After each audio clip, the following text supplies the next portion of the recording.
Hare Krishna, my dear devotees, welcome back to the daily readings of Srila Prabhupada's books, right here in the live studios in Hive, Kent, Southeast England, just near the English Channel, where we're trying to keep the transcendental sound going every day. We wish we could do it 24 hours, 24/7, 24 hours, but we're doing what we can do and doing it every day, which is one of the definitions of divya, always. Regulated, every day, and always. To help purify the atmosphere. The world is in a very precarious state, which it gets into from time to time. It's always a precarious state, but from time to time it gets particularly intense. And the atmosphere is surcharged with opposition and quarrel, dissension, fearfulness, suspicion, and not so much happiness. But the soul is meant to be happy. The soul is happy all the time. That's why it's always looking for happiness in the material world. But the conditioned souls are looking in the wrong place. So it's our duty, our solemn duty, to give them Srila Prabhupada's association by reading these books as much as possible out loud to ourselves, to one another, to each other, to others. That is our mission. So glad to have everybody aboard. We have our illustrious guests again tonight that we had last night, except the one boy, the Indian boy's name is? Cheyenne. He's not here? Not going to be here tonight? No. He lives quite far away, actually. I see. Margate. I see. Okay. But we have the Sankirtan boys from Wales, Gopal Roy, Bhaktirupa, Wally, and Peta. Hare Krishna. And we have Sebastiano from London, and we have our patron saint, Radharaman, here to keep us in order. And of course we have Abhaya, our troubleshooter and general. He takes care of us, actually, all of us. All right. Śrīmad-Bhāgavata Mahima Stotram, compiled by Srila Sanatana Goswami, who, by the way, is the senior disciple of Sri Chaitanya Mahaprabhu, and whom Lord Chaitanya glorified along with Rupa Goswami a lot. And he spent more time actually with Sanatana Goswami even than with Rupa Goswami, instructing him on the science of devotional service, A to Z. So he compiled this Śrīmad-Bhāgavatam Mahima Stotram to glorify the Bhagavatam, which we'll be hearing every day for some time. It goes like this. Sarva Shastrabdipi Yusha, Sarva Vedaika Satpala, Sarva Siddhanta Ratnaja, Sarva Lokaika Drik Prada. O nectar from the ocean of all scriptures, singular fruit of all the Vedas, rich mine of the precious gems of all conclusive truths, you are the only giver of sight to all the worlds. Sarva Bhagavata Purāṇa, Śrīmad-Bhāgavata Prabho, Kali Dvandoditaditya, Sri Krishna Parivartita. O life, air of all the Supreme Lord's devotees, O Master, Śrīmad-Bhāgavatam, you are the sun risen in the darkness of Kali. You are the exact image of Sri Krishna. Paramananda Pataya, Prema Varshak Shadayate, Sarvada Sarvasevyaya, Sri Krishnaya Namostume. I bow down to you, who are supremely blissful to read. Your every syllable pours down a flood of prema. You can always be served by everyone. You are Sri Krishna himself. Madeka Bando Matsangin Madguro Mad Mahadana Mannistadaga Mad Bhagya Mad Ananda Namostute. My only friend, my constant companion, my spiritual master, my great wealth, my savior, my good fortune, my source of ecstasy, I bow down to you. Asadu saduta dayin atini chochatakada hanamunchagadachin mam premna rit kantayogspura. O bestower of saintliness to the unsaintly, O exalter of the most fallen, please never leave me. Always appear in my heart and my voice with pure love. Om Namo Bhagavate Vasudevaya. Om Namo Bhagavate Vasudevaya. Om Namo Bhagavate Vasudevaya. Om Namo Bhagavate Vasudevaya. Om Namo Bhagavate Vasudevaya. Om Namo Bhagavate Vasudevaya. So we reach the 4th chapter of the 2nd canto of Śrīmad-Bhāgavatam, entitled The Process of Creation. And we're beginning with text 23. Shukadeva Goswami is continuing to answer Maharaj Parikshit's questions.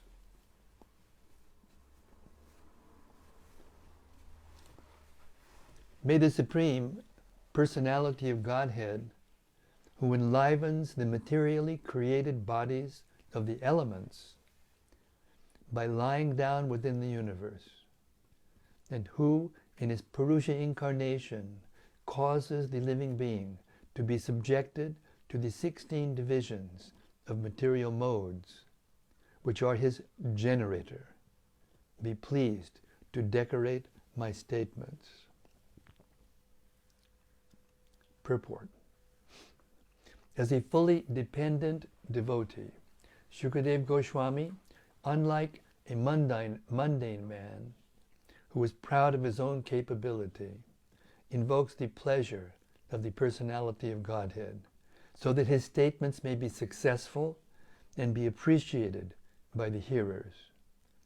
The devotee always thinks of himself as instrumental for anything successfully carried out, and he declines to take credit for anything done by himself. The godless atheist wants to take all credit for activities, not knowing that even a blade of grass cannot move without the sanction of the Supreme Spirit, the personality of Godhead. Shukadeva Goswami therefore wants to move by the direction of the Supreme Lord, who inspired Brahma to speak the Vedic wisdom.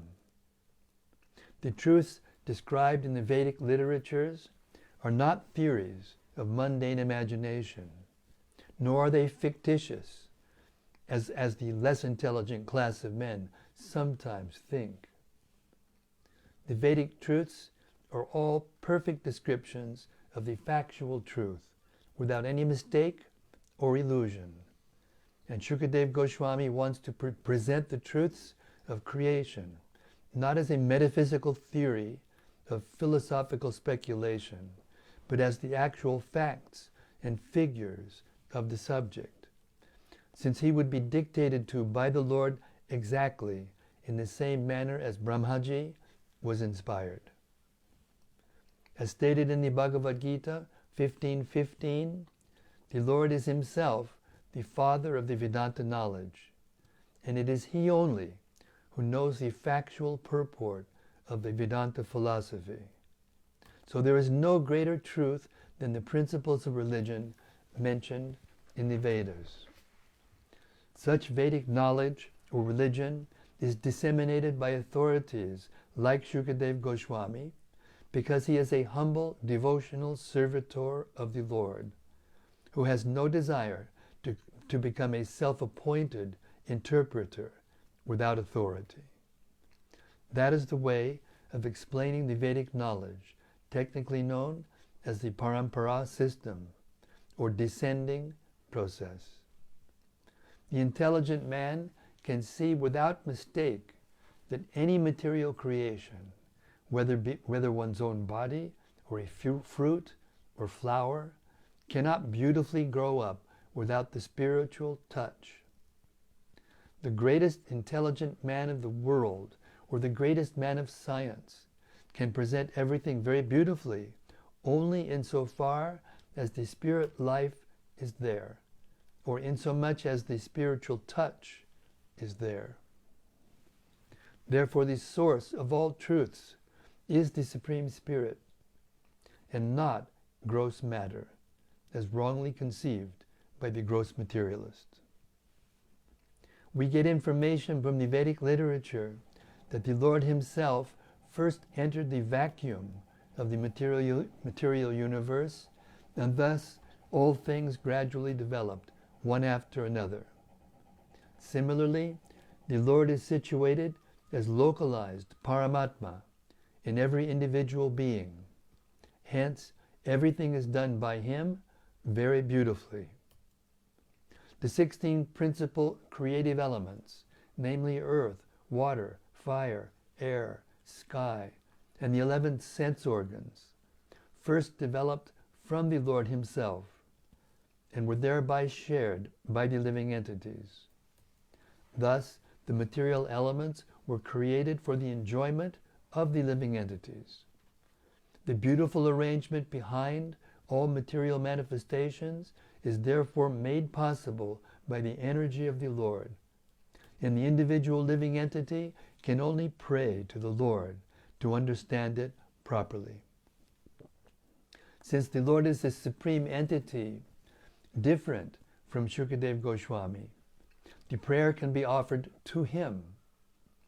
The Lord helps the living entity to enjoy the material creation, but the Lord is aloof from such false enjoyment. Shukadev prays for the mercy of the Lord, not only for being helped personally in presenting the truth, but also for helping others to whom he would like to speak. Text 24.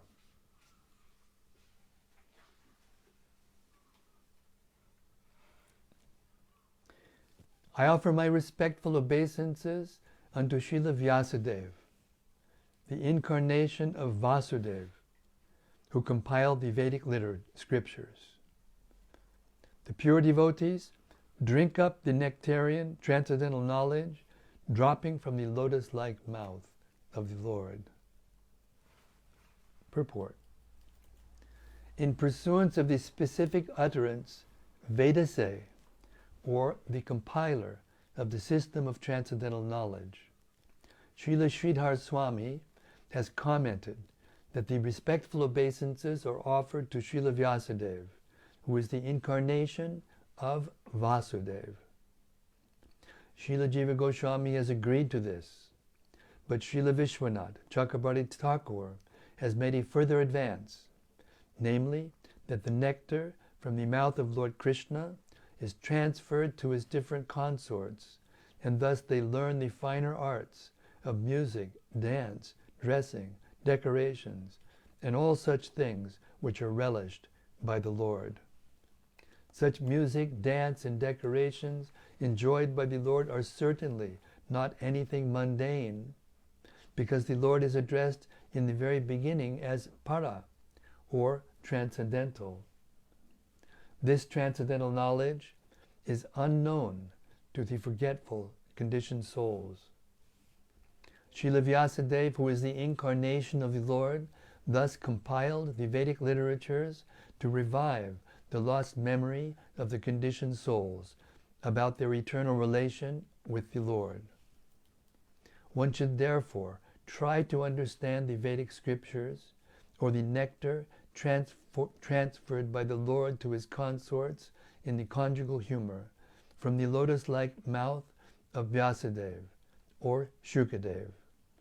By gradual development of transcendental knowledge, one can rise to the stage of the transcendental arts of music and dance displayed by the Lord in his Rasa Lila. But without having the Vedic knowledge, one can hardly understand the transcendental nature of the Lord's Rasa dance and music. The pure devotees of the Lord, however, can equally relish the nectar in the form of the profound philosophical discourses and in the form of kissing by the Lord in the Rasa dance, as there is no mundane distinction between the two. Hare Krishna. Srila Prabhupada ki jai. Text 25. My dear king, Brahma, the firstborn, on being questioned by Narada, exactly apprised him on this subject, as it was directly spoken by the Lord to his own son, who was impregnated with Vedic knowledge from his very birth. Purport. As soon as Brahma was born of the abdominal lotus petals of Vishnu, he was impregnated with Vedic knowledge, and therefore he is known as Veda-garbha, or a Vedantist from the embryo. Without Vedic knowledge, or perfect infallible knowledge, no one can create anything. All scientific knowledge and perfect knowledge are Vedic. One can get all types of information from the Vedas, and as such, Brahma was impregnated with all perfect knowledge, so that it was possible for him to create. Thus, Brahma knew the perfect description of creation, as it was exactly apprised to him by the Supreme Lord. Hari. Brahma, on being questioned by Narada, told Narada exactly what he had heard directly from the Lord. Narada again told exactly the same thing to Vyas, and Vyas also told Shukadev exactly what he had heard from Narada. And Shukadev was going to repeat the same statements as he had heard them from Vyas. That is the way of Vedic understanding. The language of the Vedas can be revealed only by the above-mentioned disciplic succession and not otherwise. There is no use in theories. Knowledge must be factual. There are many things that are complicated, and one cannot understand them unless they are explained by one who knows. The Vedic knowledge is also very difficult to know and must be learned by the above-mentioned system, otherwise it is not at all understood. Shukadev Goswami therefore prayed for the mercy of the Lord so that he might be able to repeat the very same message that was spoken directly by the Lord to Brahma, or what was directly spoken by Brahma to Narada. Therefore, the statements of creation explained by Shukadev Goswami are not at all, as the mundaners suggest, theoretical, but are perfectly correct. One who hears these messages and tries to assimilate them gets perfect information of the material creation. Thus end the Bhaktivedanta purports of the second canto, 4th chapter of Śrīmad-Bhāgavatam, entitled The Process of Creation. All glories to Shukadev Goswami, all glories to Maharaj Parikshit, and Vyasadeva, and Brahma, and Narada, and all the other spiritual masters in the line of disciplic succession. Hare Krishna. Prabhupada once said that the knowledge we receive from Brahma and Narada and Vyasa in the disciplic succession is actually vijnana. It's actually realized knowledge. Krishna says, jnana vijnana sangita. Once you have actual and realized knowledge, and when you get it from Brahma and from Vyasadeva, and Narada and Vyasadeva, you get it immediately. You get the right thing immediately. Even if you're uneducated, you get the right thing, if you can accept it. Without a doubt, it's true. Okay, we're going to move on to Chapter 5, the cause of all causes. Text 1.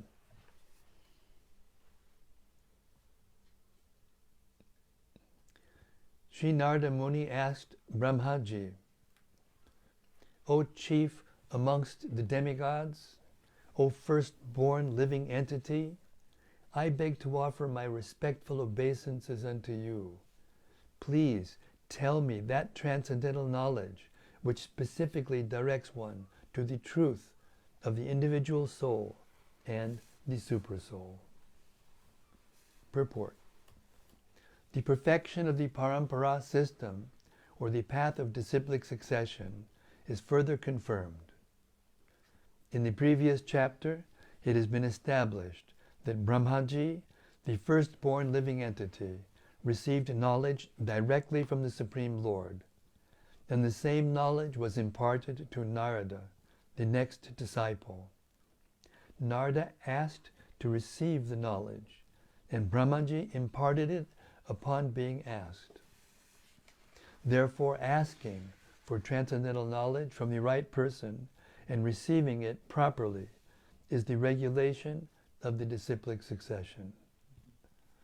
This process is recommended in the Bhagavad Gita 4:34. The inquisitive student must approach a qualified spiritual master to receive transcendental knowledge by surrender, submissive inquiries, and service. Knowledge received by submissive inquiries and service is more effective than knowledge received in exchange for money. A spiritual master in the line of disciplic succession from Brahma and Narada has no demand for dollars and cents. A bona fide student has to satisfy him by sincere service to obtain knowledge of relation and nature of the individual soul and the supersoul. Text 2. My dear Father, please describe factually the symptoms of this manifest world. What is its background? How is it created? How is it conserved? And under whose control is all this being done? Purport. The inquiries by Narada Muni on the basis of factual cause and effect appear very reasonable. The atheists, however, put forward many self-made theories without any touch of cause and effect. The manifested world, as well as the spirit soul, is still unexplained by the godless atheists through the medium of experimental knowledge, although they have put forward many theories manufactured by their fertile brains. Contrary to such mental speculative theories of creation, however, Narada Muni wanted to know all the facts of creation in truth and not by theories. Transcendental knowledge regarding the soul and the supersoul includes knowledge of the phenomenal world and the basis of its creation. In the phenomenal world, three things are factually observed by any intelligent man: the living beings, the manifest world, and the ultimate control over them. The intelligent man can see that neither the living entity nor the phenomenal world are creations of chance. The symmetry of creation and its regulative actions and reactions suggests the plan of an intelligent brain behind them, and by genuine inquiry one may find out the ultimate cause with the help of one who knows them factually. Text 3. My dear Father, all this is known to you scientifically, because whatever was created in the past, whatever will be created in the future, or whatever is being created at present, as well as everything within the universe, is within your grip, just like a walnut. Purport. Brahma is the direct creator of the manifested universe. Amalaka. Amalaka is a little fruit, but Prabhupada translated walnut because the Westerners wouldn't understand what amalaka is. But a walnut is. So this is Prabhupada's masterful translations.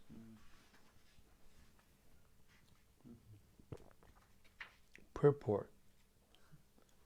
Brahma is the direct creator of the manifested universe and everything within the universe.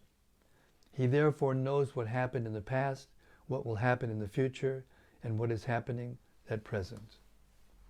3 principal items, namely the living being, the phenomenal world, and the controller, are all in continuous action, past, present, and future. And the direct manager is supposed to know everything of such actions and reactions. As one who knows about a walnut within the grip of one's palm. The direct manufacturer of a particular thing is supposed to know how he learned the art of manufacturing, where he got the ingredients, how he has set it up, and how the products in the manufacturing process are being turned out. Because Brahma is the firstborn living being, naturally he is supposed to know everything about creative functions. Text 4. My dear Father, what is the source of your knowledge? Under whose protection are you standing? And under whom are you working?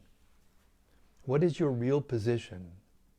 Do you alone create all entities with material elements by your personal energy? Purport.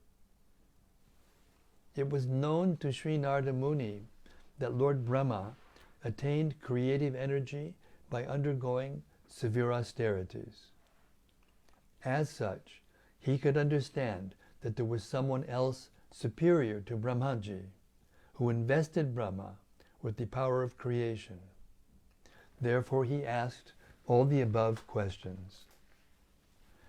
Discoveries of progressive scientific achievements are therefore not independent. The scientist has to attain the knowledge of a thing already existing by means of the wonderful brain made by someone else.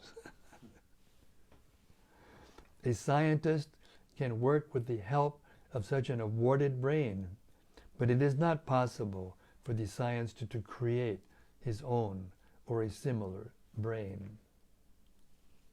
Therefore, no one is independent in the matter of any creation, nor is such creation automatic. Text 5. As the spider very easily creates the network of its cobweb and manifests its power of creation without being defeated by others, so also you yourself, by employment of your self-sufficient energy, create without any other's help. Purport. The best example of self-sufficiency is the sun. The sun does not require to be illuminated by any other body. It is the sun which helps all other illuminating agents. For in the presence of the sun, no other illuminating agent becomes prominent. Narada compared the position of Brahma to the self-sufficiency of the spider, who creates its own field of activities without any other's help by employment of its own energetic creation of saliva. Text 6.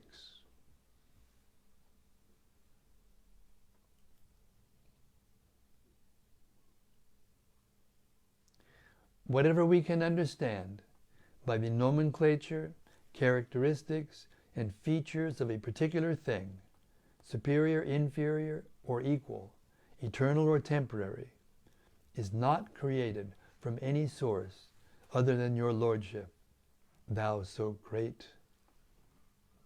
Purport. The manifested world is full of varieties of created beings in 8,400,000 species of life, and some of them are superior and inferior to others. In human society, the human being is considered to be the superior living being, and amongst the human beings there are also different varieties, good, bad, equal, and so on. But Narada Muni took for granted that none of them has any source of generation besides his father, Brahmaji. Therefore he wanted to know all about them from Lord Brahma. Text 7. Yet we are moved to wonder about the existence of someone more powerful than you when we think of your great austerities in perfect discipline, although your good self is so powerful in the matter of creation. Purport. Following in the footsteps of Sri Narada Muni, one should not blindly accept his spiritual master as God himself. A spiritual master is duly respected on a par with God, but a spiritual master claiming to be God himself should at once be rejected. Narada Muni accepted Brahma as the supreme due to Lord Brahma's wonderful acts of creation, but doubts arose in him when he saw that Lord Brahma also worshipped some superior authority. The supreme is supreme, and he has no worshipable superior. The ahangraho pasita, or the one who worships himself with the idea of becoming God himself, is misleading. But the intelligent disciple can at once detect that the Supreme God does not need to worship anyone, including himself, in order to become God. Ahangraho pasana may be one of the processes for transcendental realization, but the ahangraho pasita can never be God himself. No one becomes God by undergoing a process of transcendental realization. Narada Muni thought of Brahmaji as the Supreme Person, but when he saw Brahmaji engaged in the process of transcendental realization, doubts arose in him, so he wanted to be clearly informed. Text 8.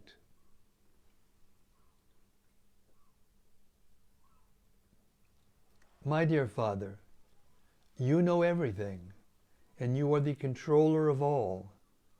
Therefore, may all that I have inquired from you be kindly instructed to me, so that I may be able to understand it as your student.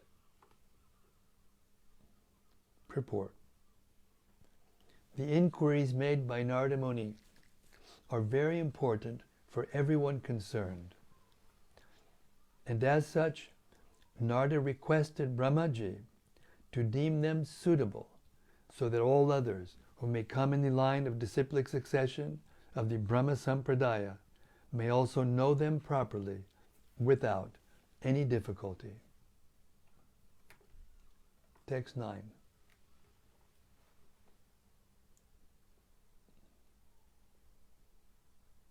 Lord Brahma said, My dear boy Narada, being merciful to all, including me, you have asked all these questions and thus inspired me to see into the prowess of the Almighty Personality of Godhead.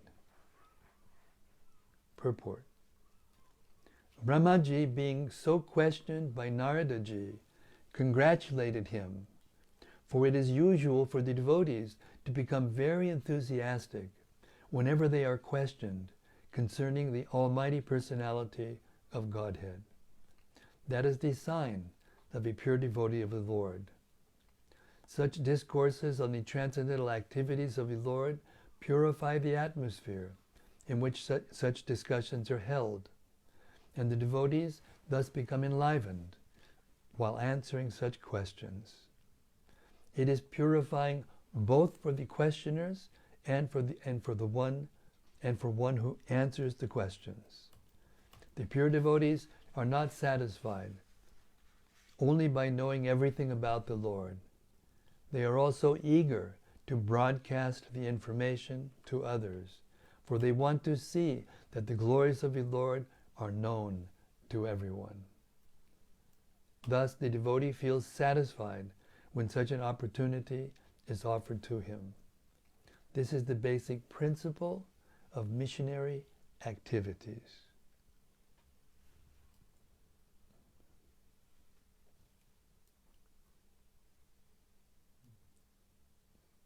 Text 10.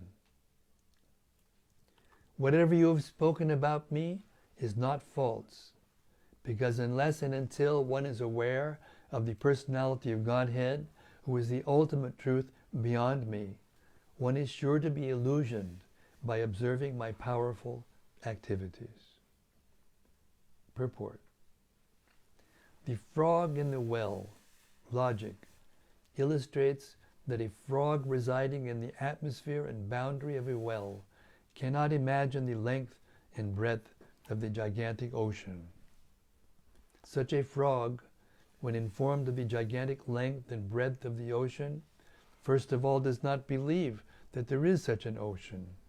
And if someone assures him that factually there is such a thing, the frog then begins to measure it by imagination, by means of pumping its belly as far as possible, with the result that the tiny abdomen of the frog bursts and the poor frog dies without any experience of the actual ocean.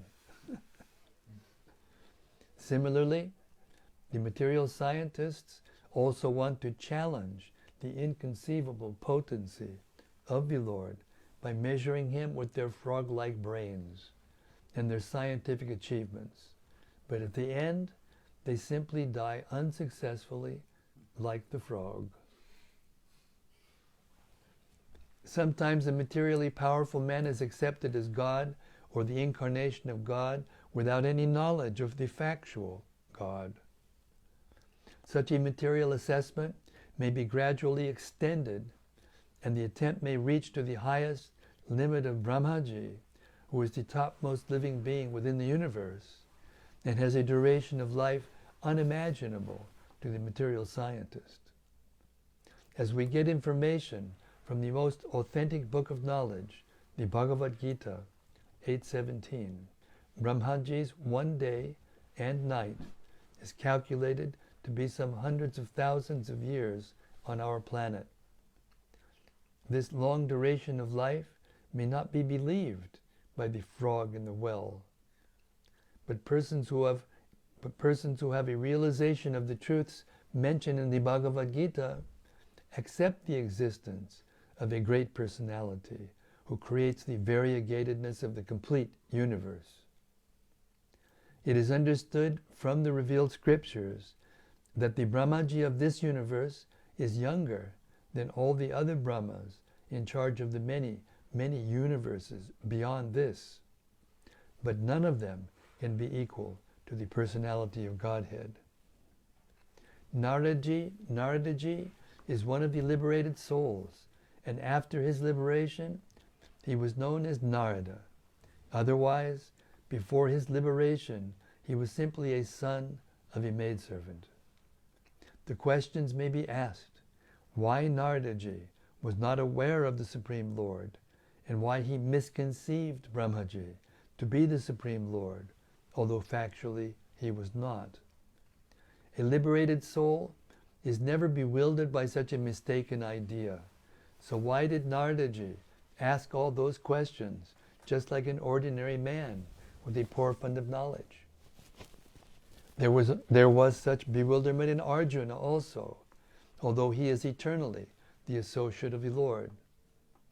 Such bewilderment in Arjuna or in Narada takes place by the will of the Lord, so that other non-liberated persons may realize the real truth and knowledge of the Lord. The doubt arising in the mind of Narada about Brahmaji's becoming all-powerful is a lesson for the frogs in the well, that they may not be bewildered in misconceiving the identity of the personality of Godhead, even by comparison to a personality like Brahma, so what to speak of ordinary men who falsely pose themselves as God or an incarnation of God. The Supreme Lord is always the Supreme, and as we have tried to establish many times in these purports, no living being, even up to the standard of Brahma, can claim to be one with the Lord. One should not be misled when people worship a great man as God after his death as a matter of hero worship. There are many kings like Lord Ramachandra, the king of Ayodhya, but none of them are mentioned as God in the revealed scriptures. To be a good king is not necessarily the qualification for being Lord Rama, but to be a great personality like Krishna is the qualification for being the personality of Godhead. If we scrutinize the characters who took part in the battle of Kurukshetra, we may find that Maharaj Yudhishthira was no less a pious king than Lord Ramachandra, and by character study, Maharaj Yudhishthira was a better moralist than Lord Krishna. Lord Krishna asked Maharaj Yudhishthira to lie, but Maharaj Yudhishthira protested. But that does not mean that Maharaj Yudhishthira could be equal to Lord Ramachandra or Lord Krishna. The great authorities have estimated Maharaj Yudhishthira to be a pious man, but they have accepted Lord Rama or Krishna as the personality of Godhead. The Lord is therefore a different identity in all circumstances, and no idea of anthropomorphism can be applied to him. The Lord is always the Lord, and a common living entity can never be equal to him. Hare Krishna. Srila Prabhupada ki jai. Jai. We'll stop our reading tonight at 7:55, almost 8 o'clock.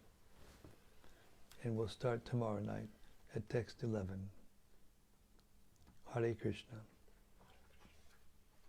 So, we wait in anticipation of the sages present in ether, the cyberspace, or here in the haven, to bring forth their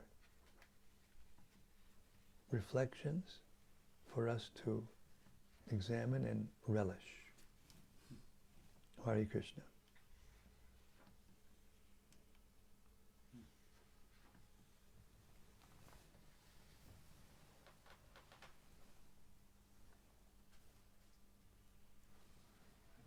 I do have a reflection, something that the great sages would speak through. Well, just see.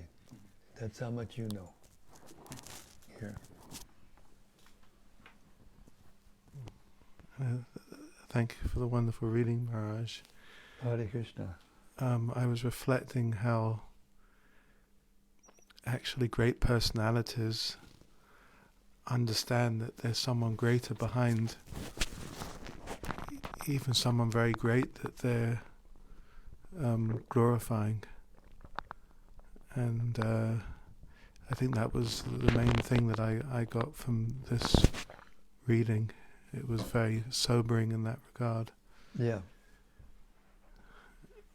And it was making me reflect on a statement that is made on a purport in Chaitanya Charitamrita, where Prabhupada recommends the study of Śrīmad-Bhāgavatam alongside the chanting of Hare Krishna, because the main thing that helps our chanting is imbibing the principle of Trinadapi Sanicchana. And this reading tonight really has really helped with that, because one realizes that actually great personalities understand that the real great personality is the person that's taught them, ultimately Krishna himself. Correct. That's the principle of the parampara. there was a person, can't remember exactly who it was. I think he was German, seeker of the truth. He went to India, and maybe it was Gorbachev? No, I can't remember who it was. But anyway, the story is the same, whoever it was. He went to he wanted to understand who is God. So he went and he saw all the deities, because in India they worship demigods, and there's hundreds of gods and everywhere you go.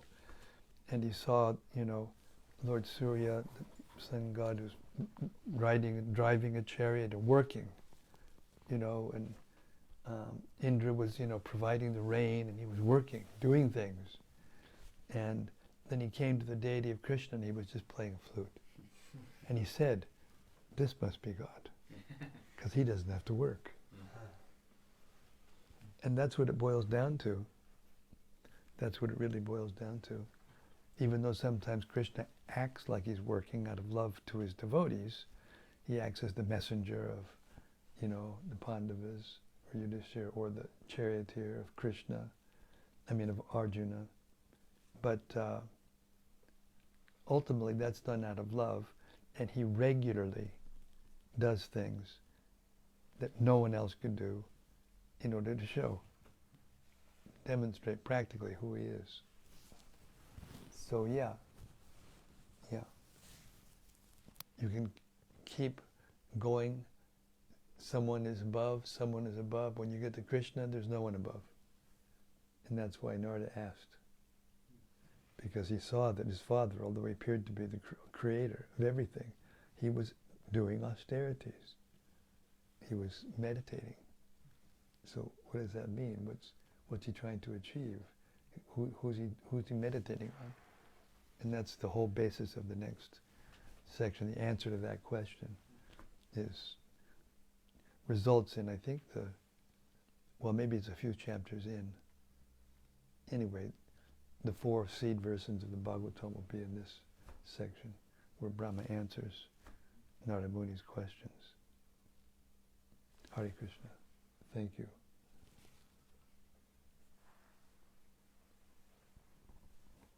Bhakti-Rupa's got his fingers on his chin, like he's like the thinker, He's like the thinker. He's got always something going through the brain. Yeah,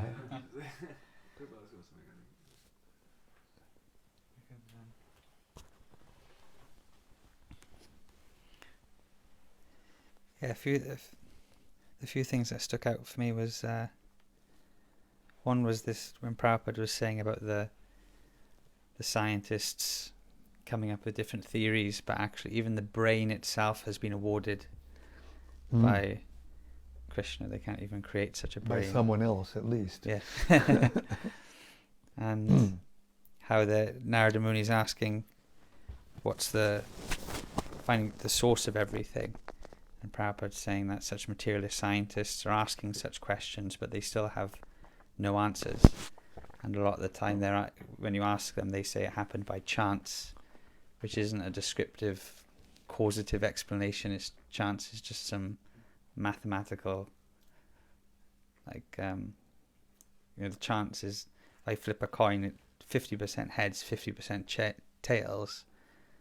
But chance isn't describing how the coin got flipped or anything. It's just, so this is their conclusion after all these years of research. And one other thing, I didn't know if Gopi Purāṇa mentioned something about that. He said, they have formulas, like you said, mathematical formulas, which describe the force of the gravity or the speed it would take something to fall, but they can't explain why. They can't explain where it came from, or how the planets stay up there, why they stay up there, why don't they run into each other, and all of these things. So in other words, what Prabhupada said was, they don't have a causal and effectual answer. That was the word. Yeah. They don't have a causal and effectual answer. They just have some guesswork. Yeah. That's all. And therefore they're all just scratching their heads, actually, really. And getting big grants for it. Unbelievable, the Yeah. cheating. Cheating. It's complete cheating. Business. They're all doing business. Yeah. So sad. You were going to say more? Just one other thing I thought, I don't know if you, because yesterday you also made the point that sometimes some of us might think Prabhupada may repeat himself a lot in the books, and maybe we should go on to other things. And I thought it was a very interesting purport where this almost conjugal. Yes, yes. And how artistic knowledge is transmitted down to us through the gopis, yeah. I thought that was quite far out. And then this little sentence where, just trying to find it, but something like the pure devotee relishes these philosophical discourses as much as the rasa dancing of Krishna, something like to that effect. And I thought that was, sometimes we might jump for, we might see, oh, this is dry philosophy, but I want to hear about gopis or something. But actually, the pure devotee relishes all such things equally. Yes. Yes. Correct. Thank you very much.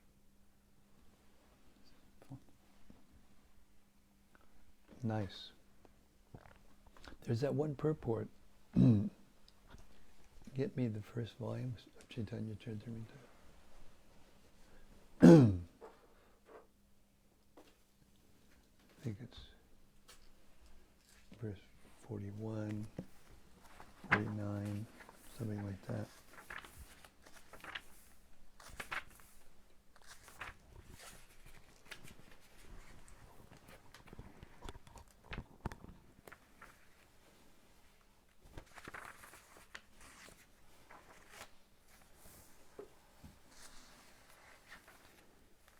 Oh my gosh.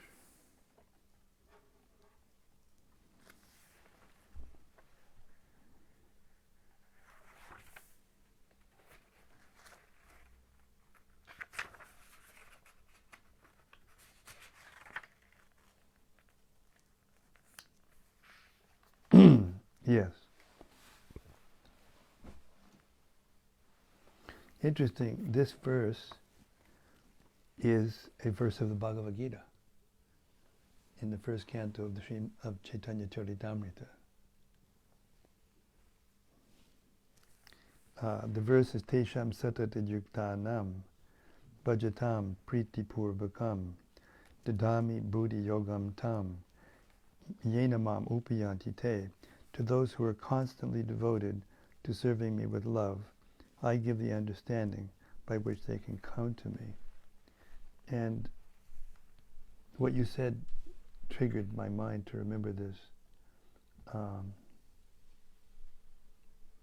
Such pure devotees, always merged in knowledge of Krishna and absorbed in Krishna consciousness, exchange thoughts and realizations as great scientists exchange their views and discuss the results of their research in scientific academies. Such exchanges of thoughts in regard to Krishna give pleasure to the Lord, who therefore favors such devotees with all enlightenment. So that's the way, in the topmost realization of that, Krishna is giving the knowledge of all these artistic things to the gopis, who then give them to their followers, who eventually give them to the world through that process of kissing and embracing. And that's where all the artistic knowledge comes from Krishna. Everything is coming from Krishna in one way or another. Therefore, it makes sense to try to understand Krishna. And this is where it starts, with the creation, Srishti, Leela. So you could say everything comes from Krishna, and even Krishna's conjugal relationship. That must be the highest, because that's the... There's no such thing as higher and lower in the spiritual world, but it is the most intimate. It's most confidential.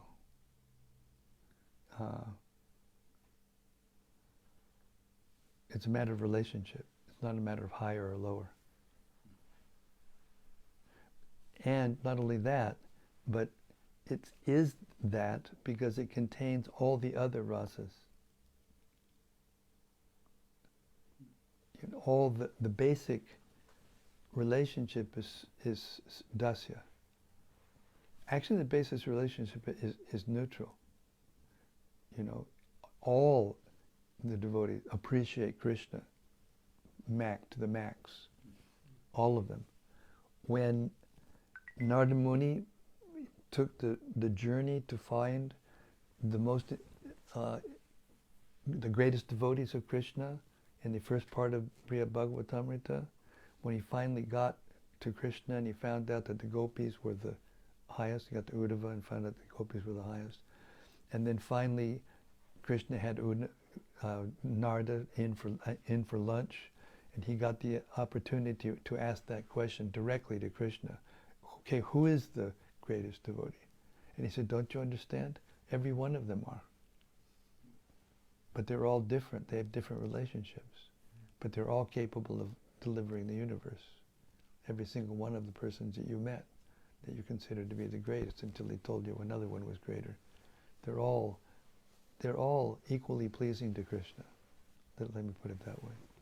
On the other hand, when you analyze it, metaphysically or spiritually, you can see that the gopis are most pleasing to Krishna. So how that reconciles is achintya, Bheda Bheda Tattva, which pervades all of our philosophy. The Lord and the Lord's potencies are one with and different from everything. Everything is one with and different from, at the same time, inconceivably, Krishna.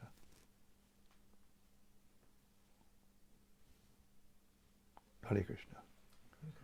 Do we have some, reflection from cyberspace floating around out there? So no one will feel left out? It's from Jagamohan. Jagamohan, Hare Krishna. He says, Hare Krishna, dear Maharaj and assembled sages, please accept my respectful obeisances. Haribo.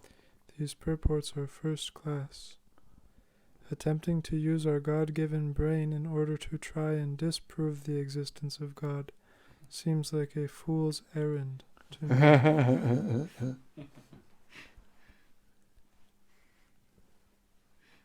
All glories to Narada and Brahmaji, all glories to His divine grace. Hare Krishna, very nice, very nice. Hare Krishna. Thank you for that reflection, Prabhu. Hare Krishna. And he also had a question. Hmm. Yesterday we heard how the Lord descends to the material world through His Atma Maya. Is Atma Maya the same as Yoga Maya? Yes, it's his internal energy. Atma Maya, Yoga Maya, they're the full internal energy. And Mahamaya is not a reflection, a shadow of Yoga Maya. Therefore, sometimes Mahamaya is called Yoga Maya. When Krishna says Yoga Maya Samavritaha, I reserve the right not to be manifest to a person who's foolish. Naham Prakasha Sarvasya, Yoga Maya Samavritaha. That's Mahamaya. But it's used in context, in the right context. But Yoga Maya is the internal potency. And it also causes persons to forget Krishna, but not completely forget Krishna, just forget Krishna's opulences, because of the influence of Krishna's sweetness is so powerful in the spiritual world that it causes them to forget the opulences, even though they're there.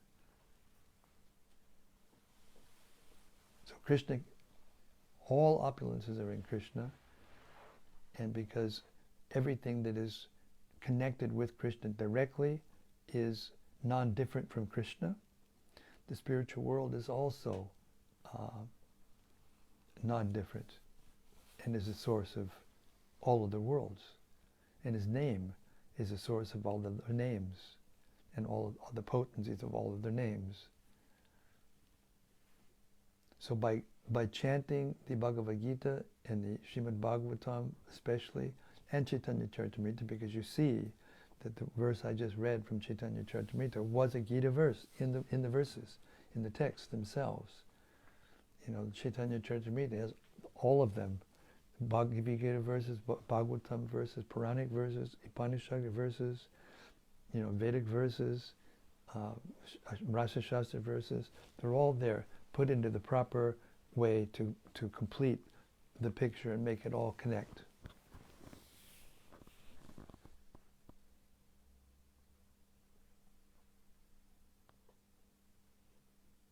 Hare Krishna.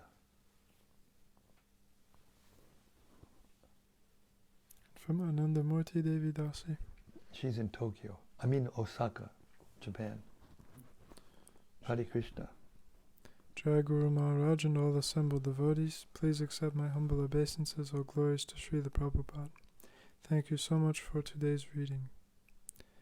It is very important to study Srila Prabhupada's purports. Prabhupada says that the Lord is always the Lord and no other living entities are equal to him. Thank you very much, Anandamurti. And by the way, she has a full-time job, and she goes out in her lunch breaks and afterwards and distributes books. Hare Hare Krishna. And from Subbarao Rajagopal. Subbarao Rajagopal, Jai Ho. Hare Krishna Maharaj, please accept my humble obeisances and all glories to Srila Prabhupada. Thank you for reading the great Grantaraj Maharaj and conducting the discourse. Your reading and service truly reflects one of the points which you read in the purport. Quote, such discourses on the transcendental activities of the Lord purify the atmosphere in which such discussions are held, and the devotees thus become enlivened while answering such questions. It is purifying both for the questioners and for one who answers the questions. The pure devotees are not only satisfied by knowing everything about the Lord, but are also eager to broadcast the information to others, for they want to see that the glories of the Lord are known to everyone. Thank you very much. Wonderful reflection. That's practical. Thank you, Sabora. Hare Krishna. And from Daitari Hari. Daitari Hari, Haribol. He says, Hare Krishna Maharaj, thanks again for these readings. Prabhupada was putting the atheists in their place a lot in a lot of the purports we heard tonight. I liked one of the points we heard in the beginning of the 5th chapter, that the atheistic scientists are unable to explain anything to do with the soul or the origin of creation, although they have many theories. A devotee, on the other hand, prefers to hear from the proper source and receive factual knowledge instead of hearing from mental speculators. It's so much more satisfying to the heart and intelligence to hear from Prabhupada's purports than any material scientist.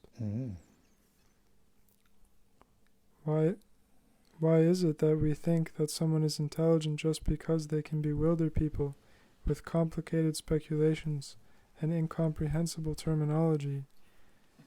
It seems quite ironic and backwards that we think someone is smart because they can confuse us instead of inform us. Prabhupada's purports are so simple but packed with so much profound knowledge that he manages to convey to those of us who aren't even naturally philosophically or scientifically endowed. This is a manifestation of the mode of ignorance, actually, or as Krishna says, Mayaya Parita Jnana. The idea is that if a person speaks in such a way that you can't understand them, then they must be smarter than you. So then you should study them. And then one time, Gopi Purāṇa once was taking a course in Columbia University in America, and he took this, was it like a survey course of philosophy, Western philosophy, or something like that. And he came to, I'm trying to remember the name of the philosopher.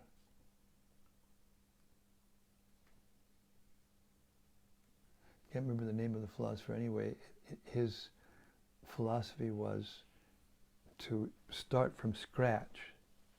He just said, I'm going to forget all other philosophies and just start from scratch. So he sat there.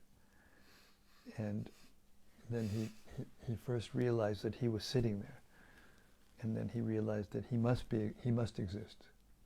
And he came out with the thing is, I think and therefore I am, or something like that.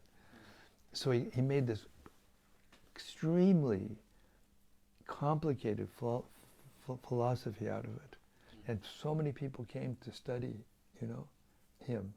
And when he got old, he forgot his philosophy. He forgot his own philosophy. So all these students would come to him to have it explained. He said, sorry, I can't remember the philosophy anymore. And that's the end game. End game of their philosophy is they don't understand, and therefore no one else can understand. Yes, but the point well taken by Daitari Das, that Prabhupada's purports are so understandable and so clear and written in such language that almost anybody can understand. Even a smart kid can understand, what's being said. That's beyond philosophy. It's beyond. It's great philosophical poet, Prabhupada, putting the absolute truth in such poetic form that we can actually not just get it, but be enlivened by it and want to go to the conclusion. It's amazing. Truly amazing. Yes. Just Gopal Roy. Just a quick reflection on that point. I often think, because when we're out distributing books, I've seen just young, Bhaktas who've just read some of Prabhupada's books, and we meet,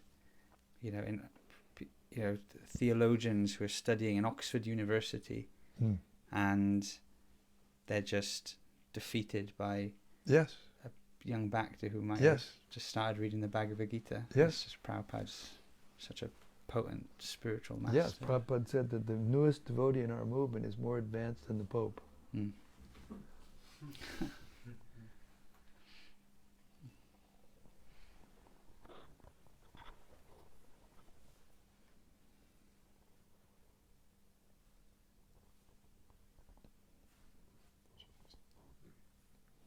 Okay, thank you very much, everyone, for all your sparkling, factual reflections. And that was the point that was made, the basic point that was made in this reading, that there's jnana and there's vijnana. Jnana is theoretical and vijnana is practical or realized knowledge. So what you get from Brahma is realized knowledge because he was there watching it happen and doing it himself under the guidance of the Lord. So that's the level of knowledge that we're getting. We're getting straight vijnana just by hearing. You don't have to go to get a high degree and spend 10 years how to learn how to operate all the gizmos and gadgets in the laboratory, and therefore try to duplicate what somebody else has done and try to figure out how to make one little more thing that somebody hasn't done before and make it their whole life's work. They can study a plate of grass their whole life, Yeah, they do. Something else. Rati Manjari. Rati, Hari Bol, Hari Krishna Rati Manjari. She says, Dear Guru Maharaj, please accept my grateful obeisances. I am also here peacefully listening and happy to see you surrounded by the preachers. Well, Hari Krishna, thanks, Rati. You're quite a preacher yourself, truth be told. Hari Krishna. Thank you for that. Śrīmad-Bhāgavatam ki Jai. Samaveda Bhakta Vrinda ki Jai. Gaur Premanandi. Haribo. Tune in tomorrow night, same time, same place, same topic, as Shukadev Goswami continues to explain to us how it is that things came into being in this material world. Hare Krishna. See you tomorrow. Haribo.